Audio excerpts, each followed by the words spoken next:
Hello guys, ഞങ്ങൾ നമ്മുടെ കൊച്ചിയിൽ പ്രശസ്തമായ വൈപ്പിൻ ബീച്ചിലോട്ട് നോമ്പ് തുറക്കായിട്ട് പോവുകയാണ് ഗൈസ്. അപ്പോൾ ഇങ്ങനെ പോകുന്നതിൻ്റെ ടൈമിലുള്ള കുറച്ച് വിഷ്വൽസാണ് നിങ്ങൾക്ക് കാണിച്ചുകൊണ്ടിരിക്കുന്നത് ഗൈസ്. അവർ രണ്ടുപേരെ കണ്ടു, അവരെന്തോ കാര്യമായിട്ട് സംസാരിക്കുവാണെന്ന് തോന്നുന്നു. അതെ ഗൈസ്, അവർ എന്തോ കാര്യമായി സംസാരിച്ചതാണ് നമ്മൾ ഓവർടേക്ക് ചെയ്ത് പോയി. നമ്മൾ ഈ പോകുന്ന വഴികളൊക്കെ നിങ്ങൾക്ക് കണ്ടിട്ടുണ്ടാവും. ട്രക്കുകളൊക്കെ മൊത്തം പൊടിയാണ് ഗൈസ്, ഇവിടെ മൊത്തം ഭയങ്കര പൊടിയും ഇതൊക്കെ ആയിട്ട് ഞങ്ങൾ നോമ്പ് തുറക്കായിട്ട് നമ്മൾ പോവുകയാണ് ഗൈസ്. അപ്പോഴാണ് നമ്മൾ ഒരു സ്പോട്ട് ശ്രദ്ധിച്ചത്. നിങ്ങൾ ഈ സ്പോട്ട് കണ്ടിട്ടുണ്ടോ? ഇപ്പോൾ കുറച്ച് മുമ്പ് ഫേമസ് ആയ ഒരു സ്പോട്ടാണ്. ഇവിടെ എല്ലാവരും ഇങ്ങനെ വന്ന് ഫോട്ടോ ഒക്കെ എടുത്ത് സൂപ്പറായിട്ട് എൻജോയ് ചെയ്ത് പോകും ഗൈസ്. ഈ മൊയ്ന്ത് കണ്ട എന്നെ വണ്ടിയിൽ കയറ്റി കൊണ്ടുപോകുന്ന ഇവ എന്നെ കുറേ സമയമായി ഇവിടെ ആയിട്ട് കറക്കുന്നു, റോഡൊക്കെ തെറ്റിച്ച്. വീണ്ടും ഗൈസ് അവിടെ കൂടെ തന്നെ ഞങ്ങൾ വീണ്ടും കറങ്ങി വന്നു. അപ്പോഴാണ് കണ്ടത് അത് ഒരു ഇണക്കുരുവികൾ അവിടെ ഫോട്ടോ എടുക്കുന്നത് ഗൈസ്.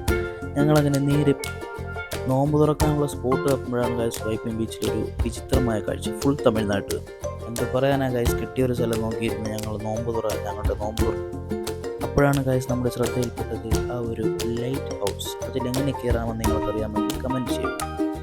പിന്നെ ഇങ്ങനെ ഞങ്ങൾ ആകാശത്തുള്ള ഈ പട്ടങ്ങളും അതും ഇങ്ങോട്ട് നോക്കി ഇങ്ങനെ പറക്കുന്നതെല്ലാം കാഴ്ചകളൊക്കെ കണ്ട് ഇങ്ങനെ മനോഹരമായ ഈ കാഴ്ചകൾ കണ്ട് ഞങ്ങളിവിടെ തമിഴ്നാട്ടിൽ ബീച്ചുണ്ടായിട്ട് നമ്മുടെ വൈപ്പിനെ തേടി വന്ന് ഇവിടെ തമിഴ്നാട്ടുകാർ മൊത്തം ബീച്ചിൽ അടിച്ച് പൊളിക്കുകയാണ് ഗൈസ്. കടലൊക്കെ കുളിച്ച് എല്ലാവരും കടലിൻ്റെ ഭംഗിയൊക്കെ ആസ്വദിച്ച് ആട്ടിത്തിമുറുക്കുകയാണ് ഗൈസ്, ആറാടുകയാണ്.